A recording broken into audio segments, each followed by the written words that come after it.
Bonjour à tous et à toutes. Aujourd'hui, je voulais vous parler d'une femme qui a fait beaucoup pour faire évoluer la place des femmes dans son église. Elisabeth Schmidt est née le 31 mai 1908 à Paris. Sa mère est professeure d'allemand et son père est pharmacien. Il est ensuite élu député sous l'étiquette radicale socialiste. Il est franc-maçon et plutôt anti-religieux. Les parents ne sont pas mariés à l'église. Et même si ses grands-parents sont protestants, son père insiste pour qu'Élisabeth et ses sœurs ne reçoivent aucune éducation religieuse. Élisabeth est élevée dans un modèle d'excellence républicaine. Ses parents l'encouragent à bien travailler à l'école. Elle a pour modèle Marie Curie. Un jour, elle obtient le privilège de visiter l'Assemblée nationale. Elle est un peu déçue car elle remarque que les députés ont des cahiers comme à l'école. Lors de la Première Guerre mondiale, son père est mobilisé et sa mère doit subir une importante opération. Elle est hébergée dans une école religieuse et elle commence à se poser des questions sur l'existence de Dieu. Elle se tourne d'abord vers le catholicisme, mais elle s'intéresse surtout au protestantisme. Quelque temps plus tard, ses parents décident de divorcer. C'est à ce moment-là qu'Élisabeth se pose des questions sur la place de la femme dans la société. Une fois le divorce prononcé, elle est sous la garde de sa mère et elle lui demande à recevoir une éducation protestante. Au début, elle a un peu l'impression de devoir rattraper le temps. Le 28 avril 1923, alors qu'elle est âgée de 14 ans, elle reçoit le baptême. Elle va être très impliquée dans son église. Elle devient monitrice de l'école du dimanche, l'équivalent des cours de catéchisme catholique mais dans le protestantisme. Elle essaye d'innover, elle veut rendre ses cours plus vivants. Elle est aussi attachée à la laïcité. Elle dit qu'elle n'est pas dans l'athéisme agressif contrairement à ses parents, mais elle défend l'anticléricalisme, le fait que les religions n'ont pas à s'impliquer dans les décisions politiques. Après son bac, elle va étudier à la Sorbonne. C'est une des meilleures périodes de sa vie. Sur les bancs de la faculté, elle croise même Simone Veil. Elle rejoint la Fédération universitaire des étudiants chrétiens, ou la Fédé, un groupe de jeunes protestants indépendants. Alors qu'elle a 21 ans, un de ses camarades demande sa main. Elle demande son avis à son père, qui lui conseille d'attendre plutôt jusqu'à ses 25 ans. Elisabeth va respecter ce conseil et elle ne sera d'ailleurs jamais mariée. Alors qu'elle entame une carrière de professeure de philo, elle ressent l'appel de Dieu, elle veut s'impliquer davantage dans son église. Elle obtient une bourse pour aller étudier la théologie à Genève. Elle fait ensuite un premier stage en tant que pasteur à Lille. Elle n'est pas la première femme pasteur en France, puisqu'il y en avait déjà en Alsace-Lorraine ou dans l'église baptiste du Tabernacle à Paris, mais elle est la première au sein de l'église réformée de France. Pour son premier poste de pasteur, elle est nommée à Sainte-Croix-Vallée française dans les Cévennes, une petite ville de 300 habitants, mais qui compte une forte communauté protestante. Certains paroissiens ne l'aiment pas trop parce qu'ils la voient surtout comme une parisienne, mais les enfants l'adorent. Ils l'appellent Tante Elisabeth ou Tati.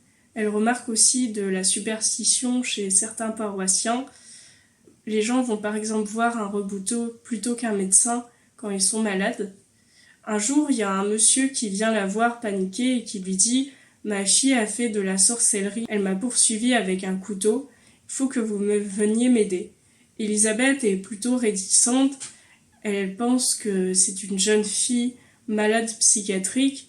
Elle dit qu'il faut plutôt faire appel à un médecin, mais le monsieur insiste, il lui dit « Le médecin ne pourra rien faire, il me faut un pasteur. » Alors elle le suit, elle va parler à la jeune fille, elle réussit à la calmer, elle lui lit des passages de la Bible. Pendant la Seconde Guerre mondiale, les hommes sont mobilisés.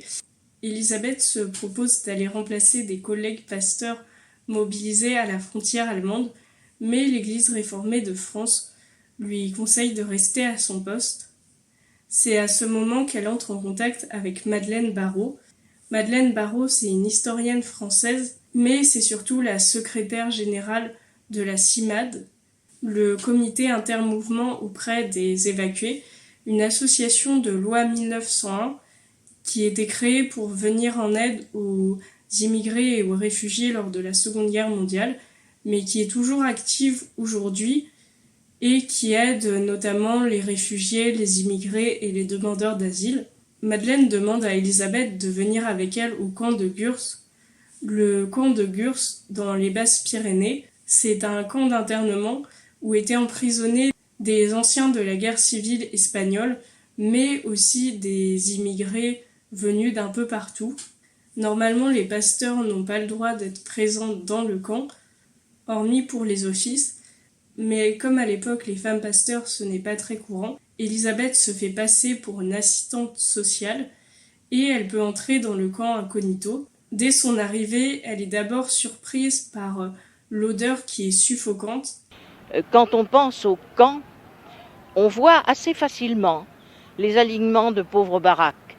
Mais il y a une chose que ni la photo, ni les descriptions ne peuvent rendre, c'est l'odeur. Cette odeur effroyable qui m'a poursuivie longtemps, collée à ma peau, dont mes cheveux ne pouvaient pas en quelque sorte se débarrasser. Une odeur de mort, de pourriture, de punaise, de... Lors de sa première nuit, elle dort sur un lit de camp de 14-18, mais elle n'arrive pas vraiment à dormir parce qu'il y a des grosses ampoules qui restent éclairées. Elle entend aussi le bruit de pas des militaires qui gardent le camp, et en plus il y a aussi des punaises. Elisabeth constate avec tristesse le sort qui est réservé aux immigrés. Elle parle de victimes oubliées de la guerre. Une de ses principales préoccupations est le ravitaillement, notamment parce que la nourriture vient à manquer. Les immigrés sont déshumanisés, alors que la plupart d'entre eux sont des universitaires, des avocats, des intellectuels. Ils sont privés de liberté et ils n'ont plus de profession. Les maris et les femmes sont séparés dans des camps différents. Avec un ancien organiste, Elisabeth organise le culte protestant et à chaque fois pendant ces cultes, il y a des gens qui s'évanouissent à cause de la faiblesse. Très vite, la baraque protestante est aussi surnommée la baraque de la culture, puisque Elisabeth va organiser des concerts avec des internés qui sont musiciens. Pour la première fois de sa vie, Elisabeth est aussi en contact avec des immigrés juifs. Elle est vraiment très impressionnée par leur piété et elle reconnaît que malgré ses études de théologie, elle ne sait finalement pas grand-chose de la foi juive. Il y a aussi quelques personnes d'origine juive qui demandent à recevoir le baptême, à se convertir. Elle les accueille, mais c'est très important, elle ne cherche pas non plus à faire du prosélytisme. Elle attrape la fièvre typhoïde. Elle ne veut pas être soignée par le médecin du camp, qu'elle trouve inhumain envers les internés. Elle trouve qu'ils se contentent juste de remplir des certificats de décès. Elle passe donc un moment à se soigner, à se remettre de sa maladie. À l'été 1942, elle arrive dans une nouvelle ville, à Florac. Les membres du conseil presbytéral veulent bien qu'elle soit pasteur, mais elle n'a pas le droit de présider les enterrements ou les cérémonies de mariage. En septembre de la même année, elle est envoyée à Sète. La communauté protestante de Sète, c'est surtout des professions libérales et des cadres. Les gens ne lui posent pas trop de questions sur ce qu'elle a fait à Gurs.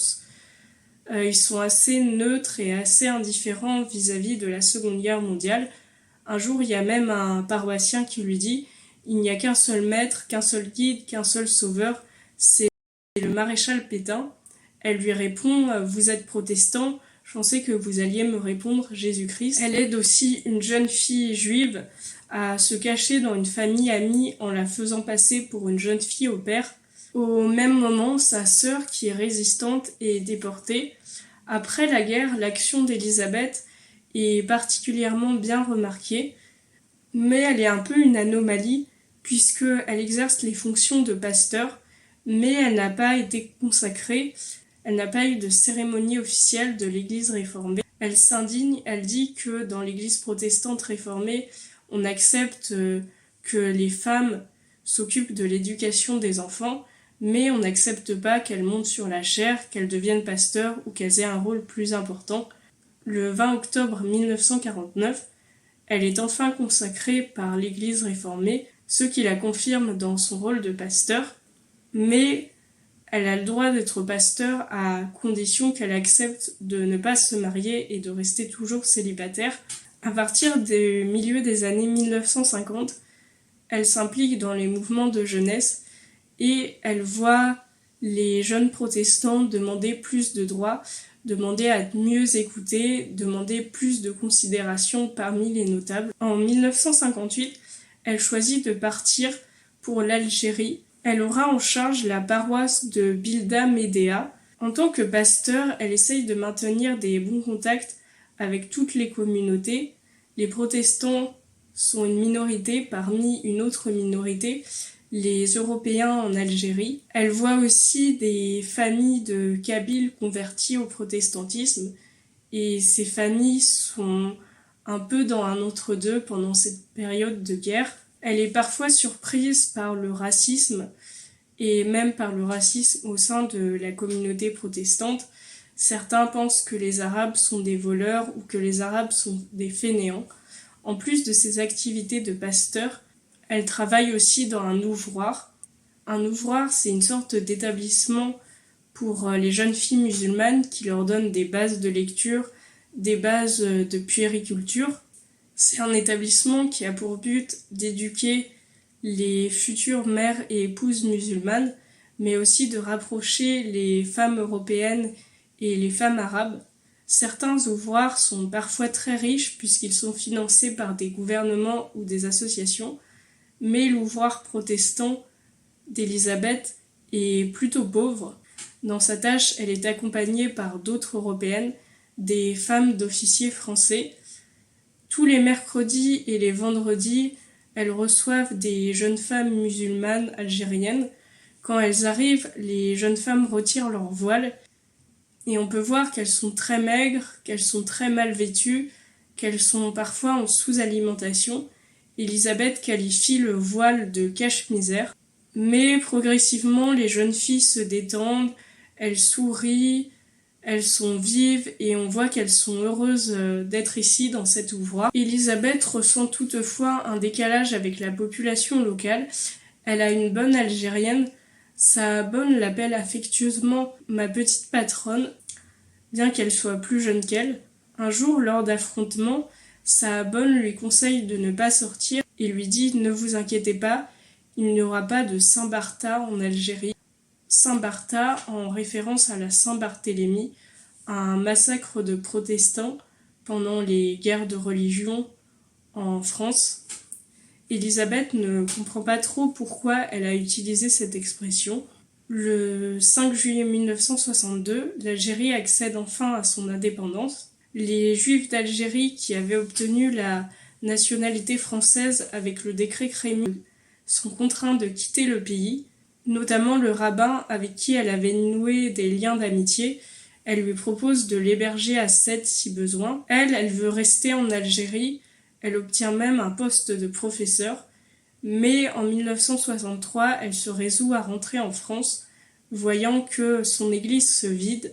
Elle est ensuite nommée pasteur à Nancy. Elle assiste notamment aux événements de mai 68 à Nancy.